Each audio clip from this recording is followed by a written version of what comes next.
The impossible choice. First contact protocol. The observation deck of the Galactic Council ship Harmonious Unity hummed with quiet efficiency.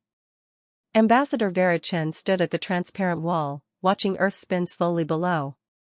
Behind her, 7 alien representatives whispered among themselves, their translator devices creating a soft buzz of overlapping conversations. She'd been invited here 3 months ago when humanity finally achieved faster-than-light travel. The Council had been watching Earth for centuries, waiting for this moment. But something felt wrong about this meeting. Ambassador Chen, called Counselor Threx, his blue crystalline body refracting the starlight into rainbow patterns across the floor. We must discuss the terms of humanity's entry into the galactic community. Vera turned, forcing a diplomatic smile. The 7 species before her represented the oldest civilizations in this sector of space. The Kryn, massive bear-like creatures with 6 eyes. The Silith, floating jellyfish beings that communicated through color changes. The Vex, insectoid warriors with gleaming black shells. And 4 others, each more alien than the last. Of course, Counselor. We're honored by this opportunity. Threx's crystalline face remained expressionless, but his tone carried weight. There is a condition for membership. One that all species must accept. The room fell silent. Even the translation devices seemed to pause. Go on, Vera said carefully. A holographic display materialized between them, showing a network of connections spanning thousands of star systems. The neural link, Threx explained. Every member species connects to the Council's collective consciousness. It allows instant communication, prevents misunderstandings, and most importantly, prevents war. Vera's stomach tightened. You want to connect to human minds? Not control, interjected Counselor Myrith, one of the Kryn. Her voice was gentle, almost motherly. Share. We experience each other's thoughts, emotions, intentions. There can be no deception, no hidden aggression. It has kept peace for 10,000 years. The Silith representative, whose name translated roughly as current of deep waters, pulsed with calm blue light. Without the link, humanity remains isolated. No access to our technology, our knowledge, our protection. The universe is dangerous for those who stand alone. Vera had been briefed about many possibilities, but not this. She needed time to think, to consult with Earth's leaders. But something in the way the Council members watched her suggested time was running short. The hidden truth. How long do we have to decide? Vera asked. The link activation ceremony is scheduled for tomorrow, Threx stated. All new species connect during their induction ceremony. It's tradition. 24 hours. Not enough time to contact Earth and receive instructions through normal channels. FTL communication existed, but it was controlled by the Council. That night, Vera couldn't sleep. She paced her quarters aboard the Harmonious Unity, replaying the conversation. Something nagged at her, something beyond the obvious violation of human autonomy. She accessed the ship's database, searching for information about the neural link. The official records praised its benefits, perfect understanding, shared knowledge, collective wisdom. But as she dug deeper into historical archives, she found gaps. Entire species that had existed before the link's creation, now barely mentioned. Cultural achievements that had simply stopped after connection. At 0300 hours, her door chimed softly. Enter, she said, surprised. A figure slipped inside quickly. It was Zek, one of the Vex representatives she'd barely spoken to. His insectoid features were hard to read, but his body language screamed nervousness. We must speak quietly, Zek whispered, his mandibles clicking.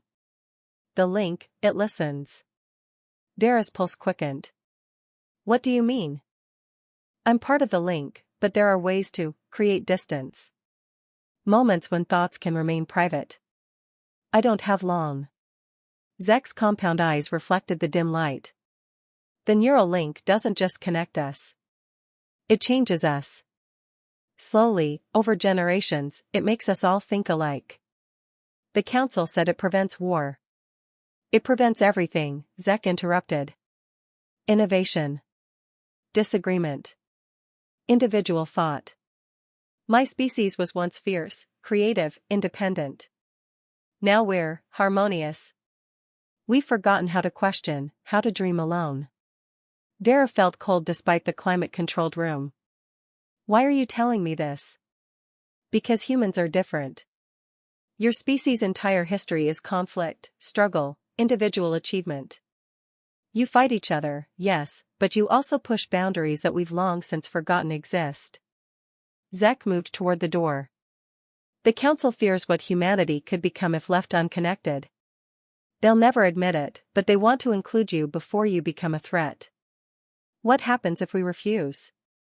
Zek paused at the threshold. Economic isolation. No trade. No shared technology. But you'd remain human. His mandibles clicked in what might have been a smile. Some prices are worth paying. Then he was gone. A decision without authority. Morning came too quickly. Dara stood before her mirror, adjusting her formal ambassador's jacket. She had no authority to make this decision. She was supposed to represent Earth's interests, not decide humanity's entire future. But Earth was 8 light-years away. Even with FTL communication, getting instructions would take hours she didn't have. The Council had structured this deliberately, she realized. Quick decision, little time to think, social pressure to conform. The induction ceremony was held in the Grand Council chamber, a massive sphere where representatives from thousands of species observed from floating platforms. Dara floated alone on humanity's platform, feeling very small. Ambassador Chen, Threx's voice echoed through the chamber. Humanity stands at the threshold of galactic civilization. Do you accept the neural link on behalf of your species? Every eye in the chamber was on her. Thousands of species, all connected, all thinking together. All waiting for humanity to join them. Dara thought about Zek's warning. About the gaps in the historical record. About human history, messy, violent, but undeniably creative. Mozart and Michelangelo. Einstein and Curie. Yes, humans fought and failed and made terrible mistakes.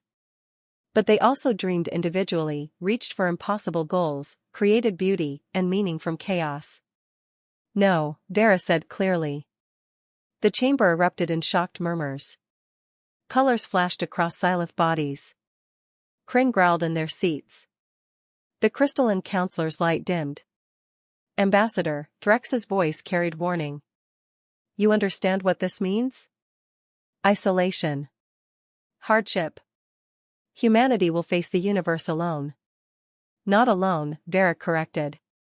Together, but as ourselves. Humanity doesn't need to share one mind to cooperate. We've done it throughout our history, different peoples, different thoughts, working toward common goals while remaining beautifully, frustratingly individual. She took a deep breath. We thank the Council for this opportunity. We hope for friendship, trade, and mutual respect. But we will remain human, with all the chaos and creativity that entails. The chamber fell silent. Then, from a distant platform, a single sound broke the quiet. Clicking mandibles, Vex laughter. Zek was applauding in his species way. Other platforms began to stir. Not agreement, but something else. Recognition, perhaps. Or maybe just surprise that anyone would choose differently. Threx's crystalline body dimmed further. So be it. Humanity will be granted provisional membership without the link. You may trade on limited terms, share basic technology, but full council benefits are denied. We accept those terms, Dara said, her voice steady despite her racing heart. As she left the chamber, Dara knew she'd either saved humanity or condemned it. Time would tell which. But for now, human thoughts would remain human, complex, contradictory, and free, the price of freedom. Homecoming. 6 months after the ceremony, Dara Chen stood in the United Nations General Assembly, facing the judgment of her own species. Earth's leaders were divided. Half praised her courage for protecting human autonomy.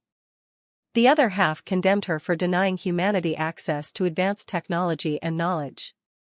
You had no authority to make that decision, accused the Chinese ambassador, his face projected on the massive screen behind her. You represented Earth, but you weren't authorized to refuse the council's offer. Vera gripped the podium. I had 24 hours. There was no time for consultation. I made the choice I believed humanity needed, not necessarily the one it wanted. And now we're alone, added the Brazilian representative. Other species avoid our traitors. Our diplomats are kept at arm's length. We're treated like children who refuse to grow up. Secretary General Martinez raised his hand for silence. The question before us isn't whether Ambassador Chen acted correctly, she did what she thought was right under impossible circumstances. The question is, what do we do now? Dr. Sarah Kim, humanity's chief xenobiologist, stood from the scientific delegation. If I may? We've been studying the species connected to the neural link. Ambassador Chen was right to be cautious. The assembly quieted. Species that join the link show measurable changes within 3 generations, Dr. Kim continued, her presentation materializing in holographic form. Innovation rates drop by 70%. Cultural diversity decreases. Individual achievement becomes nearly non-existent. The link doesn't just connect, it homogenizes. Murmurs spread through the chamber. However, Dr. Kim added, we've also identified something the council didn't mention. Several species exist outside the link. They trade with council members but maintain independence. They've formed their own loose alliance, the Free Confluence. They've been trying to contact us. The outsiders.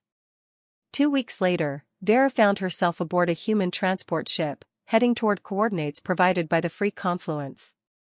Captain Marcus Rodriguez, a veteran of Earth's Space Force, commanded the small vessel. Never thought my first deep space mission would be visiting alien rebels, Marcus commented, checking their navigation. They're not rebels, Vera corrected. Just independent. Same thing, from the council's perspective. The rendezvous point was a neutral station orbiting a dead star. As they approached, Vera counted at least 20 different ship designs, none matching council architecture. The station's docking bay was organized chaos. Aliens of every description moved through the corridors, but unlike the sterile efficiency of council spaces, this place hummed with energy and individuality. Their guide was Nine Tal, a reptilian being with iridescent scales and surprisingly warm eyes. Welcome, Ambassador Chen. Your speech in the council chamber has become quite famous among our circles. For good or bad? Vera asked.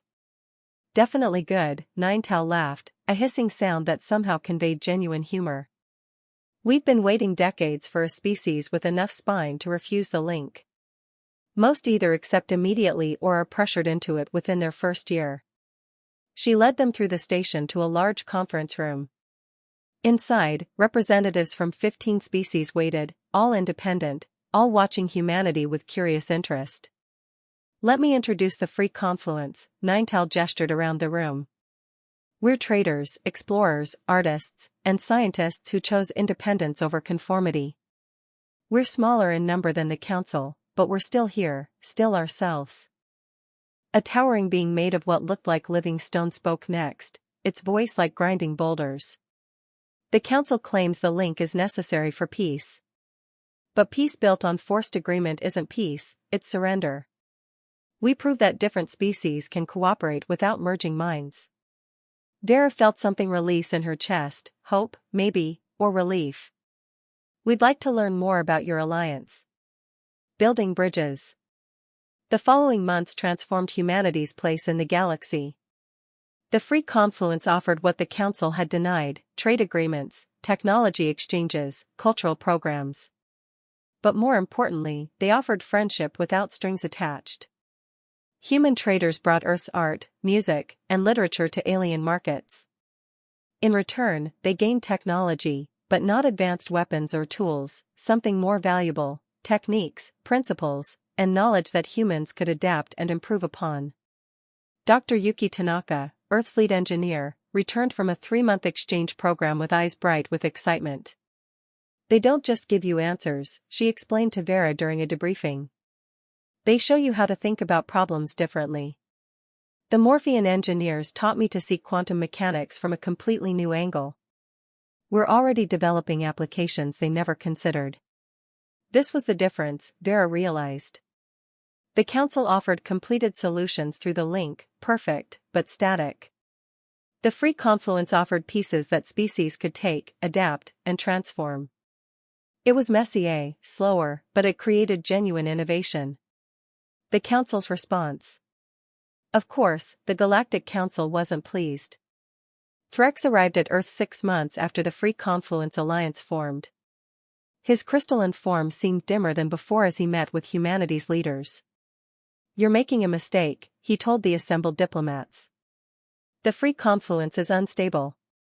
Without the link's unity, their alliance is fragile. When crisis comes, and it always does, they fracture.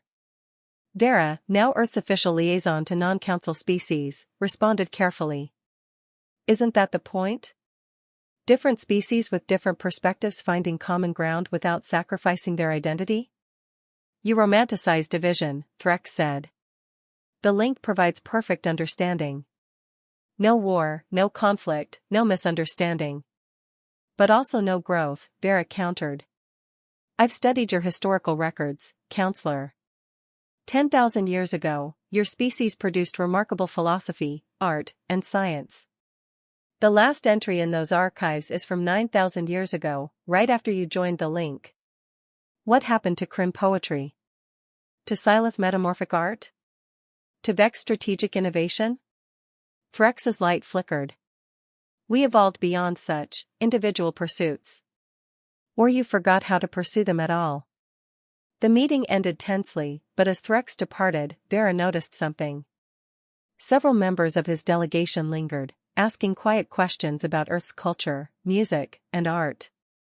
Even within the link, she realized, some spark of individual curiosity remained. A new path. 5 years after Vera's famous refusal, Earth celebrated its first Galactic Diversity Festival. Representatives from both the Free Confluence and the Galactic Council attended, though council members kept their distance, observing rather than participating. Vera watched humans, aliens, and entities she still couldn't classify mingle in New York's Central Park. A Morphean artist was teaching children to paint with quantum probability brushes. A human jazz quartet played alongside a Thrumian percussion ensemble, creating music that shouldn't work but somehow did. Street food vendors offered everything from earth tacos to 9 spiced nutrients. Zek approached, his insectoid features somehow more animated than 5 years ago. I'm spending more time disconnected from the link, he admitted quietly. It's frightening. Individual thoughts feel sharp, almost painful after so long sharing. But also, exhilarating. What does the council think? They don't know. Not yet. But others are trying it too. Zek's mandibles clicked thoughtfully. Your species showed us something we'd forgotten. That being different isn't dangerous, it's essential. As the sun set, Vera climbed to a viewing platform where Captain Rodriguez and Dr. Kim were watching the festivities. You ever regret it? Marcus asked. Saying no? Vera was quiet for a moment, thinking about everything that had happened. The struggles, the isolation, the slow building of new alliances. But also the creativity, the growth, the preservation of something essential. No, she said finally. Humanity has always been at its best when we're free to disagree, to question, to create our own paths. We made mistakes before meeting the council, and we'll make mistakes going forward. But they'll be our mistakes, learned from our experiences, shaping our own future. Dr. Kim smiled. Plus, we've already developed 3 technologies the council said were impossible. Turns out impossible just means we stopped trying thousands of years ago. Below them, the festival continued, messy, loud, beautifully chaotic. Humans and aliens learning from each other without surrendering who they were. The Galactic Council offered perfection through unity. Humanity chose imperfection through independence. Time would tell which path led to true greatness. But as Vera watched species who'd never met before sharing food, music, and ideas, she thought she already knew the answer. Being human meant staying human, with all the conflict, creativity, and chaos that entailed. And perhaps, just perhaps, the rest of the galaxy needed to remember what they'd lost when they chose to think as one. The silent signal, humanity's refusal to join the collective consciousness, had echoed across the stars. Not as a cry of isolation, but as a declaration that some things were worth protecting, even at great cost. Freedom, creativity, identity, and the beautiful, frustrating, magnificent right to remain wonderfully, impossibly individual.